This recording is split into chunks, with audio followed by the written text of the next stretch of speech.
આવેલી બિલ્ડિંગમાં વાહન ચોરી થઈ છે, જ્યાં પાર્કિંગમાં પડેલું વાહન લઈને એક શખ્સ ફરાર થઈ ગયો છે।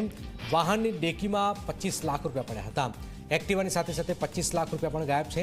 પોલીસે ચોરી મામલે ગુનો નોંધી તપાસ પણ હાથ ધરી છે।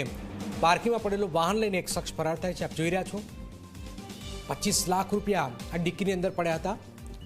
એ શખ્સને જાણતો હતો, જાણભેદું કોઈ હોઈ શકે છે।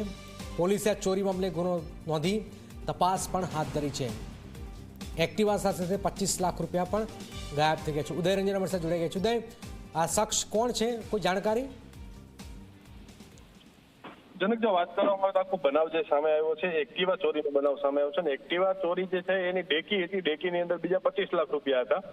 તો એક્ટિવાની સાથે સાથે 25 લાખની રોકડ જે છે એ પણ ચોરાઈ ગઈ છે અને ગુજરાત યુનિવર્સિટી પોલીસે સમગ્ર સીસીટીવી ફૂટેજના આધારે અત્યારે ફરિયાદ નોંધી અને તપાસ શરૂ કરી છે કે આ શખ્સ ચોરી કરવા આવેલો હતો એ કઈ તરફથી આવેલો હતો, ક્યાં કઈ તરફ ગયો, આને કોઈ રેકી કરેલી છે કે નથી કરેલી, આ તમામ મુદ્દાઓ પર અત્યારે તપાસ શરૂ કરવામાં આવી છે। બિલકુલ બિલકુલ આભાર ઉદય। તો આપ જોઈ રહ્યા છો આઈએમ રોડ પર એક્ટિવા અને એક્ટિવાની અંદર 25 લાખ રૂપિયા હતા, એની ચોરી કરાઈ છે।